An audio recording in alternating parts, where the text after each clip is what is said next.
Hey everyone, it's Mr. Seller coming at you with I guess not a lesson, but going over the actual bingo caller FRQ. Okay, so this is straight from code.org. We did this in class and also try to get through the code. I just want to let you know that it is pretty complicated, so you can hang in there and get through it. So I posted the key on Schoology, but I'm gonna go ahead and do the same and go through the key as well here. So essentially the premise is we're going to go ahead and create a bingo caller, okay? So it essentially has three parts. First part is we're gonna have BINGO, and each of those letters are going to correspond with their certain values that they have, right? Let me zoom in a little bit just so we can see it all. Hopefully it's a little bit easier. So we got 1 to 15 for B, 16 to 30 for I, and so on and so forth, okay? So we're only gonna call numbers 1 to 75. The main thing is it's assigned randomly. So in my head, I'm thinking we need to use math.random somewhere. Here's the three components that you need to pay attention to. There's a bingo caller class. This is where everything kind of gets compiled together and run. It's essentially a tester class. And then, so you've read all the code there. There's really nothing going on there. And here's part A. So first thing we need to do, and we don't have to do it in this order, but if you want to go ABC, actually, let me go to part B because that's kind of the one where I felt comfortable starting with, which is the easiest part. Okay. So again, we get a repeat of what to do when you get a B, I, N, G, or O. Recall that these letters are actually being stored if you go back to this page right here. And I asked you guys in class to go ahead and highlight this. Check this out. So we have an array called column letters that stores all of those values of B, I, N, G, and O. So there are 5 elements, okay? So in part A, or part C, we're gonna have to do something with that. So if we go back to part B, and in red is their key, we are going to be given that these letters are already in an array. And then what I'm gonna do is I'm gonna traverse through the array and basically pick a random letter, okay? So what you need to be concerned with in part B is basically when you run the method called getRandomNumber, pay attention to what is in the parameter. Remember, parameters are things, or essentially think of like input output. So my input is a letter, right? It's a string data type, so it's a text. And then my output is going to be some sort of int, some sort of integer, right? Which is a random number.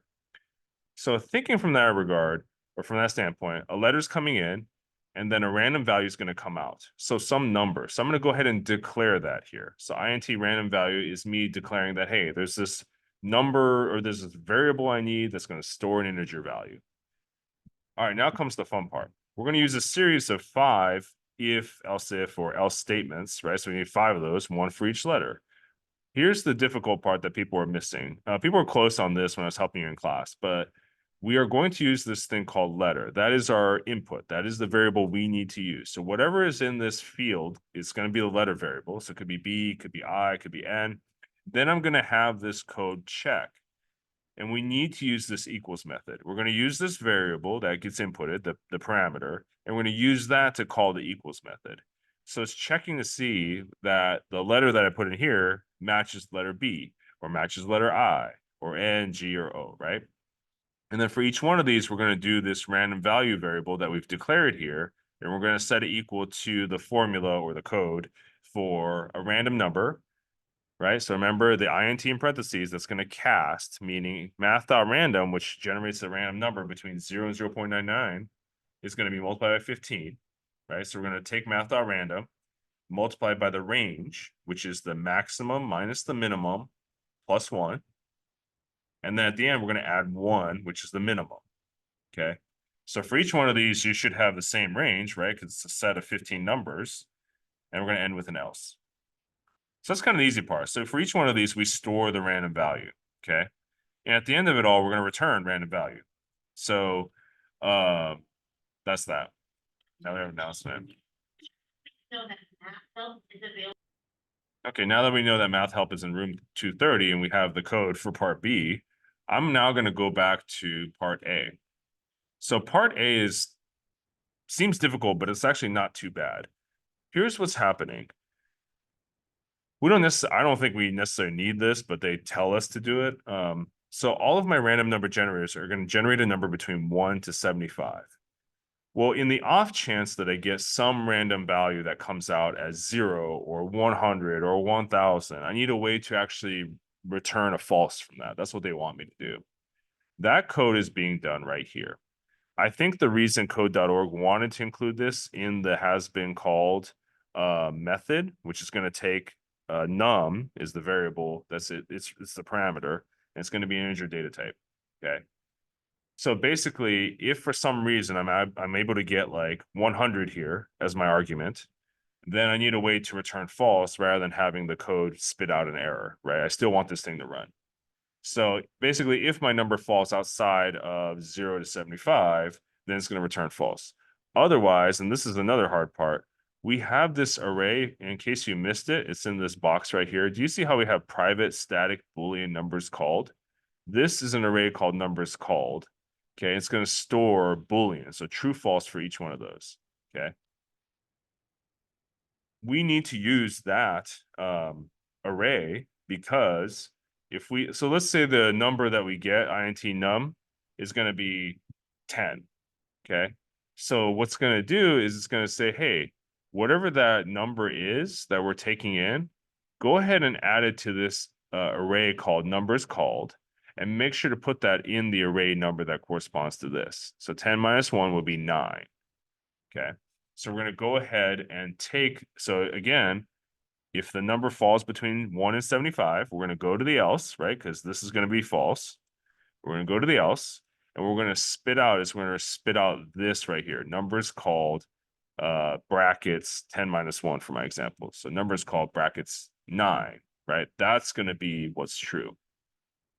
Okay, so now that we have that, again, my FRQ that I'm going to give to you tomorrow is going to be a lot less complicated than this, but I want to make sure we go through this just so you have that chance.